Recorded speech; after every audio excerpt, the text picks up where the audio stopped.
Hello, everybody. It's Friday night, December 20th, a few nights before Christmas, and I am Elena Barbera. Thanks for joining me tonight. Wow, we have a lot going on.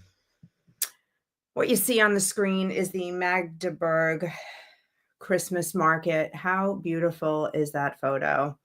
We're going to get into what happened there today, an absolute monstrous tragedy. But Christmas time is about joy and giving and celebrating the birth of Jesus, the second most important event in Christianity, second only to the resurrection, which we celebrate at Easter time. This is a really big deal for us, but we're living in a season of our lives that many of us have never seen before, especially here in America. We are living in a time where Christians are receiving more hate here than they ever have. The hate for God, the hate for Christians, the hate for Jesus is palpable. I see it every day in my comments on my social medias. When I put out some content, I am getting beaten up if I say something. Oh, that's very Christian of you. Oh, you're a terrible Christian. And it's by people who have no concept of Christianity and how when you give your life to God, you get slowly, you get transformed. You have to pray and you have to do and you have to believe and you have to read the word and you have to go to church and be in fellowship and listen to the music and do all the things. And it happens, and constantly being beat up. I see other people being beat up for the same reasons. It is just demonic what's happening. And this week, though, it was, especially hard hitting. So we had another Christian school in Madison, Wisconsin, the Abundant Life Christian School. It's a K-12 school. They had a shooting. We'll talk more about that. And we had Magdeburg, Germany, again, like I said, which several people were killed when a man drove through the Christmas market, even though there are barriers set up. I'm going to show you a video of that drive-through. It is disturbing. If you have a soft heart, just look away for a few seconds, because this is the moment when a lunatic drove through a crowded Christmas market while people were shopping for presents for their loved ones.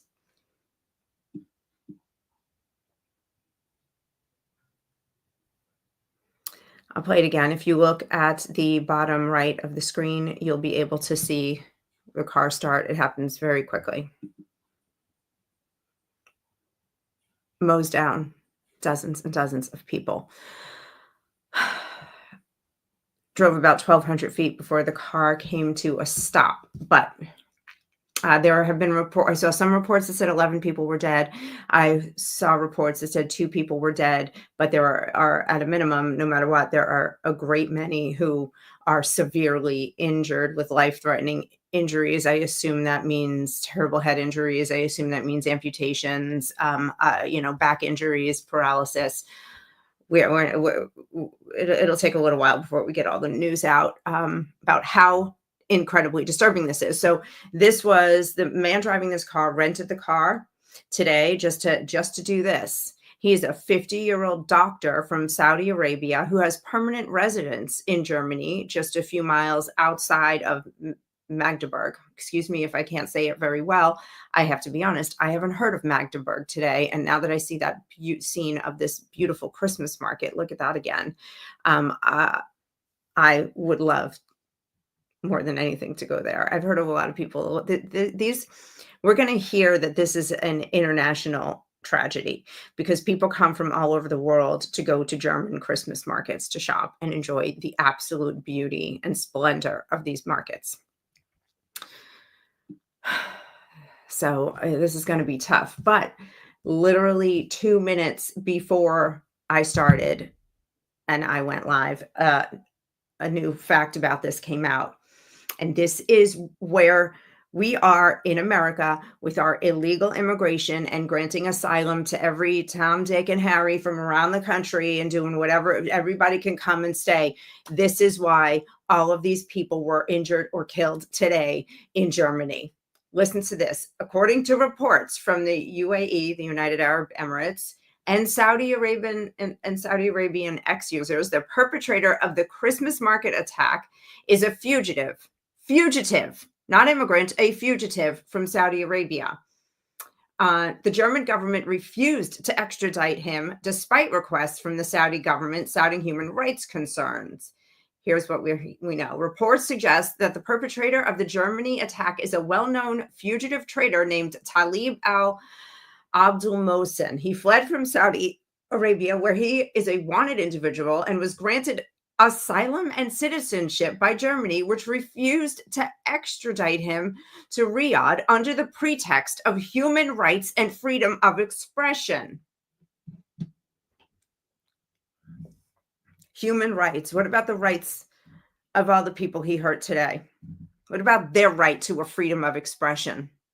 So this piece of garbage, who it's not clear what he did, that he's a fugitive.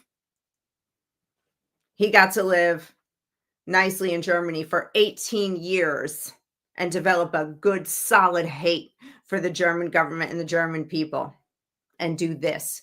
We don't know if he acted alone. We don't know if somebody put him up to this, and if there will be more attacks like this. I mean, I'm already seeing headlines like New York. They are putting out, extra security measures at Christmas markets there in case there are any copycat attacks or related attacks. The attacks on Christianity are nothing new. From day one, Jesus, while he still walked the earth, warned his disciples that they would be persecuted. In the book of John, chapter 15, I'm going to read you one little quote because I love this. If they persecuted me, they will also persecute you. All these things they do, they will do to you on account of my name, because they do not know him who sent me. Jesus was right. Peter was crucified upside down. Paul was beheaded. John survived being boiled in oil by the Romans, and they think he just died of natural causes in old age after that. Andrew was crucified on an X-shaped cross in Greece, where he preached until the moment he died. Matthew died by a sword wound. Bartholomew was flayed alive.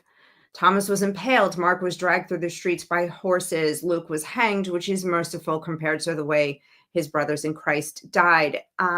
So that got me thinking, what's going on today? Because I know that Christians are being persecuted around the world, particularly in Africa and in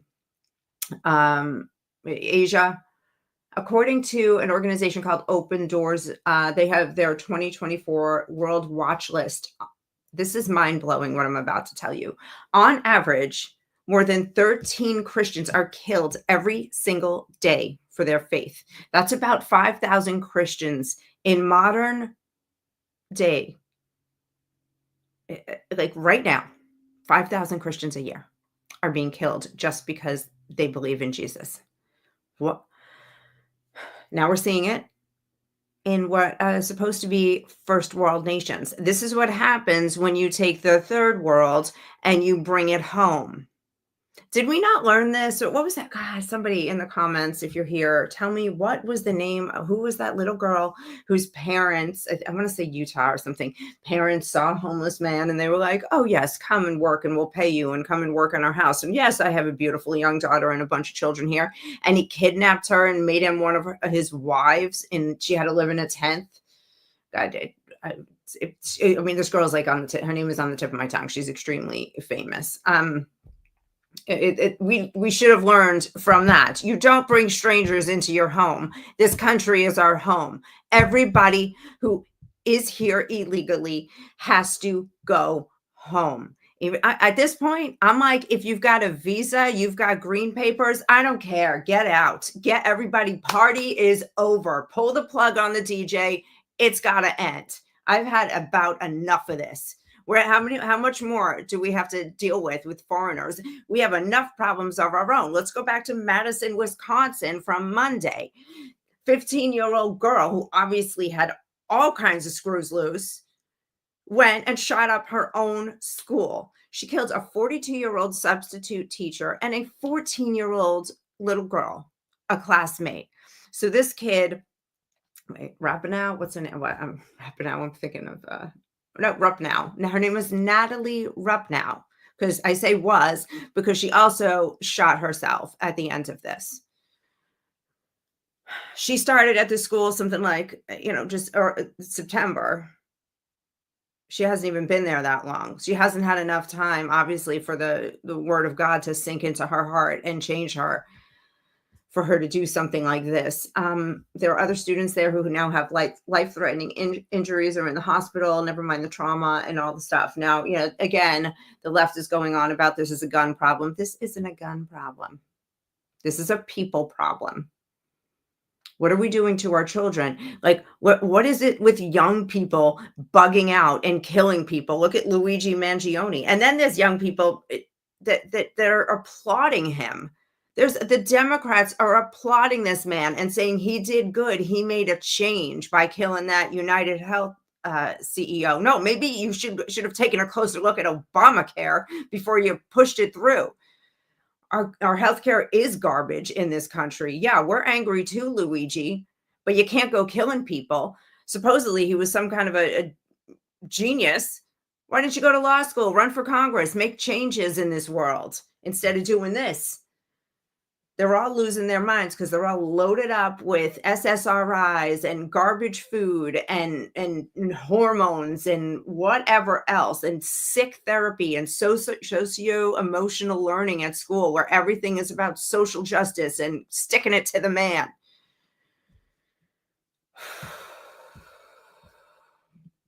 Anyway, this psycho in Madison, Wisconsin, she had a buddy in California, this guy named Alexander Paffendorf. So he's a 20-year-old kid, and they were apparently plotting to get some explosives and guns and go take over a government building and kill a bunch of people. Yeah, did you hear that? A little side note on the story. Way too many psychotic young kids. We're gonna need such big asylums. Maybe that's what I made some comments recently that when Elon starts shutting down government agencies or cutting them down and slimming them, we're going to have all this real estate in Washington. And I said, well, we have one of the most prolific real estate developers in the country in the White House. He will know what to do with this real estate. And I was thinking, develop it, turn it into, innovation centers, turn it into condos. We've got big, beautiful buildings with marble staircases and high ceilings and big windows. Let's do it. You know what? I think I'm rethinking my plan. Turn them into nut houses and lock these maniacs up. All of them. Why do we have to wait until somebody is shooting up a school or running their car through a Christmas event before we throw them in? I know, I'll be the first one in. They'll be like, look at how he's ranting on the internet. Yeah. But got somebody in the comments here.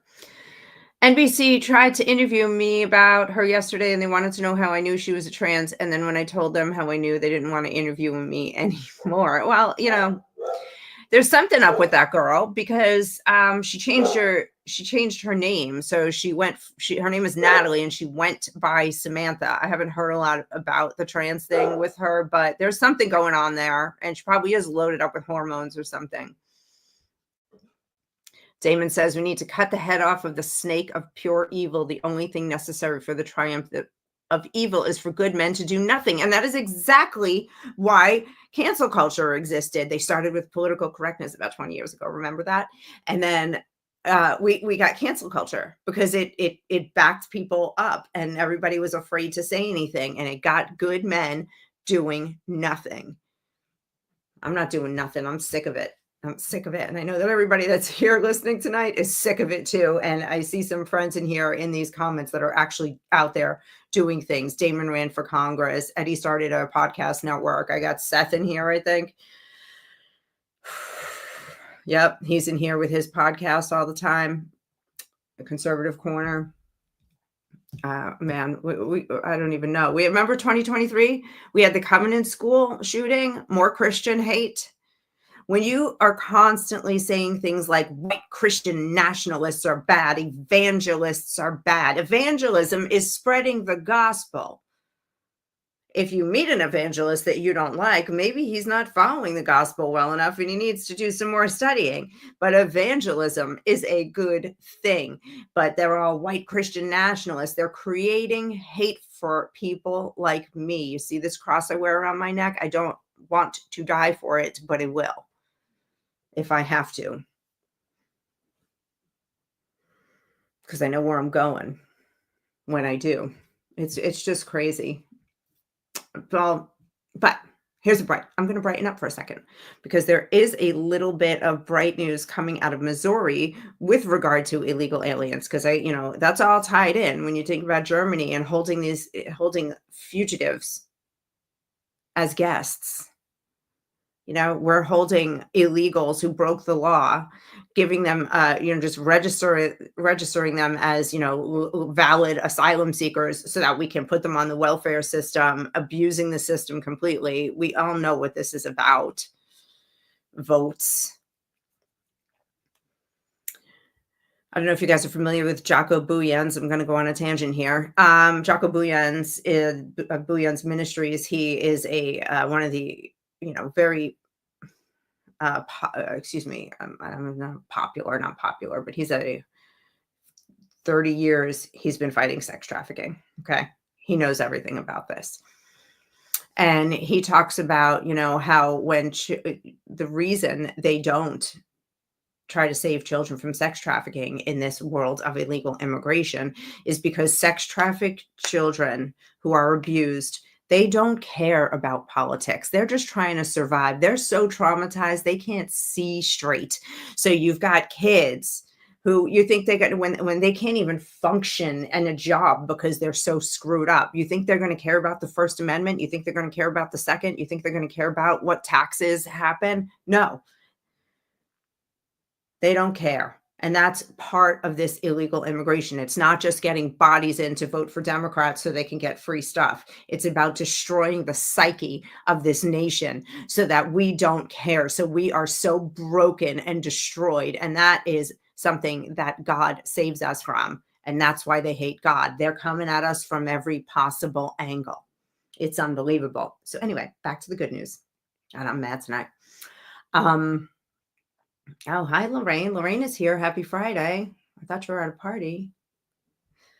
Don't tell me you're making everyone at the party watch this madness. All right. So, Missouri, there is a rep there who just got elected, I believe, upgraded to congressman. His name is David Gregory, and he just introduced a bill to offer anyone who turns in an illegal alien $1,000.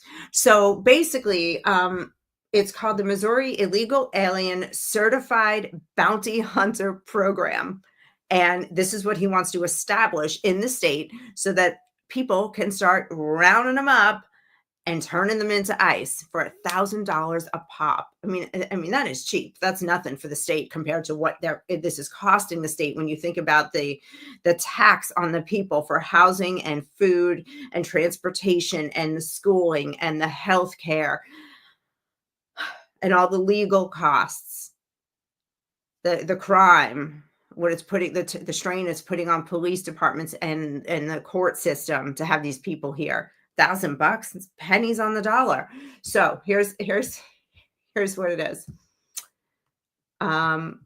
Here's any person with a license as a bail bond agent, go get yours, general bail bond agent, or a surety recovery agent may apply to the program as provided in the act. So we got these certain licenses, you can apply to the program if it passes, and then boom, you are going to make a bazillion. This is going to be like the California gold rush, and the illegal aliens are going to be the golds. And here we go with the libs. When they get their hands on this, they're going to lose their minds. How could you do that? That's cruel. You can't put a bounty on someone's head. The FBI has a $250,000 bounty for their top 10 most wanted list. You can make $250 a pop if you find those people. Those are Americans. If we can put a bounty on American heads who broke the law, we can put a bounty on illegal heads that break the law. Let's do it. You got here, Damon. Oh, Doris. I watched the start of destruction of the family unit, my daughter's third grade public schools in 1960s. I have proof of this. Wow. Okay. I mean, I think we saw the beginning of it with feminism when they decided to teach women that they can do anything, and then they turn that into men are evil and having babies is bad. How did we let all this evil take hold in our country? What roots they have gotten and such a hold on the young people. But I was talking to Bob France today. He is a radio host in Cleveland, I believe. I was lucky enough to be a guest on his show today, and he was telling me that Bible sales are through the roof, and it's mostly Gen Zers. So young people are starting to instinctively realize that what is being shoved on them is dark and evil and wrong. And it is a beautiful, beautiful thing to hear that. I was so encouraged to know that they're not buying into the hate, the identity politics, the racism, the abortion.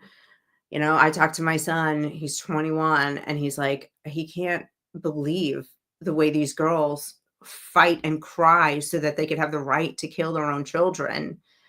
You know, it's pretty hard for young men out there. You know, he wants to get married and start a family young. He wants to live a very traditional life.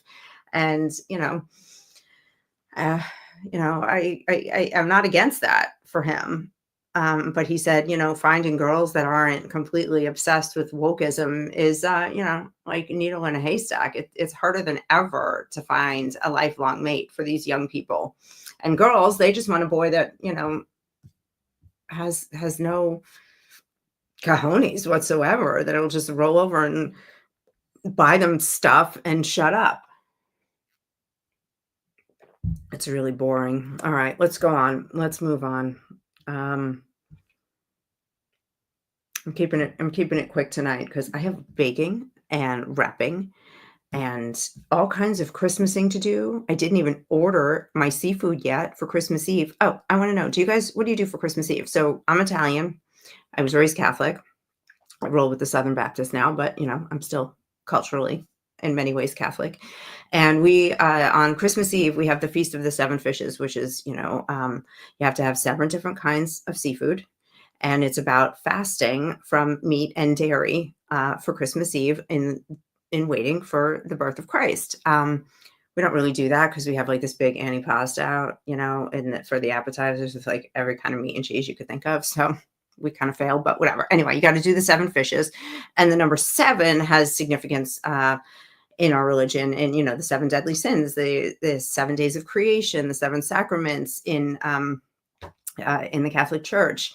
So I grew up on the Feast of the 7 Fishes, and so has my son, and we're passing it on. And this year and last year, I've also invited a bunch of friends, and some people have never done it before, and everybody loves it. So if you ever want to come to the Feast of the 7 Fishes, let's talk. And then Christmas Day, we go to my cousin's house, so I don't have to cook anything. All right. Have you heard? I'm going to move on because if I didn't talk about what they're doing to the children, it's all connected, isn't it? Like what they're doing to the children in the schools is creating these children who are freaking maniacs who go and shoot things up. Okay. Let me show you this clip from this show that is available on Netflix. This is called Ridley Jones. This is a clip from season 5. The show was canceled after season 5, but it's still available for viewing. Check this out. My heart says that the way I feel most myself is to go by the name Fred. That's because I'm non-binary, and Fred is the name that fits me best. And I also use they and them, because calling me a she or a he doesn't feel right to me. Oh, I didn't know that. No wonder you've been struggling. I'm sorry I used the wrong name and pronoun.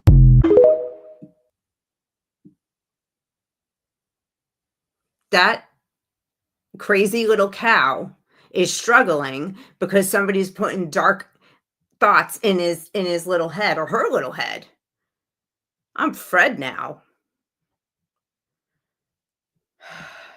when my grandfather, I used to go to my grandparents' house when I was a little girl. My grandpa walked with a cane, and I used to take his cane, and I used to say, I'm an old man. And I would walk around, and it was probably kind of mean. I didn't realize I was being mean. He laughed at me. He didn't care. And I would pretend that I was a little old man who needed a cane. Does that mean that they should have broken my back so I had a, permanently, I was permanently disabled and walked like a little old man?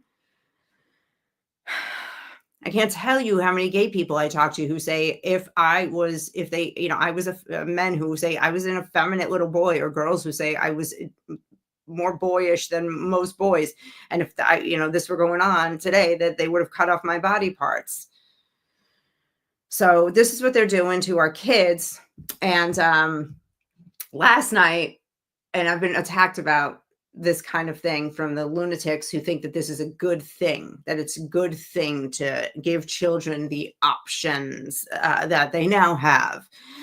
So last night there was a post, I guess there was some news, we haven't really heard anything about it, that all of a sudden both Kamala and Joe came from different locations and rushed back to the White House last night. Everybody was like, what's going on? And nobody knows what happened. I don't know. Nothing happened. So I had made a comment and on Juanita Broderick's post about it on Twitter. And I said, there must be a drag queen story hour that they don't want to miss. And the comment got like, I don't know, something like 300,000 views. Like it just exploded. And man, the lunatics came at me, calling me a bigot, a bad Christian, saying that, I don't know anything about what's happening to the children, that everything I say about what's happening to the children is nothing but lies. And I just make it all up all day long. I mean, you can't talk to these people. You can't show them information. They refuse to look at it. So like the, all the information that we have from the experts, when their files are open and you look underneath, they know that children can't actually make a decision about whether or not they want to have kids. They don't even fully understand that the medications they're going to be given are sterile. They don't fully understand that the surgeries they're giving children are permanent. They don't understand that they're going to change their mind about things. I was talking to my son about growing up one time. It was years ago. He was, probably mid 14, 15. And we were talking something was bothering him with some friends. And I was like, you change as you grow. And the things I said, remember when you were little and you thought that, everything had to be Spider-Man. You needed a Spider-Man toy and a shirt and pajamas and a blanket and a lunchbox and everything was about Spidey. And he goes, yeah. I go, are you still into Spidey? And he goes, no. I said, you see, you're going to change. And how you feel about this event in your life right now is going to change. So you're hurting, you're sad, you had a hard time with this buddy of yours or somebody picked on you, whatever, but you're going to change and grow and it's going to be okay. And I've constantly reiterated that with him, that you're still growing, you're still changing. I'm a grown woman. I'm still growing and changing. So to tell little kids that convince little children that they need to cut off body parts, man, we are fighting evil at every level. At Christian schools, at secular schools, at Christmas markets, with violence coming after our children because, the devil couldn't get all the adults. So he decided to come after the children and we had to save them. I'm going to wrap it up tonight, guys, because like I said, I got to bake all my cookies. Yeah, I'm going to have a big night. I hope you all have a super Merry Christmas. And I'm going to leave you with a video that I posted. You may have seen this on any of my socials today. The last thing I'm going to show you tonight is about the best Christmas present that I think I may have ever gotten. And actually, you got it too. All right. God bless you and God bless America, guys. This card has way too many names in it to read. Let me just see what it is. Guys, look.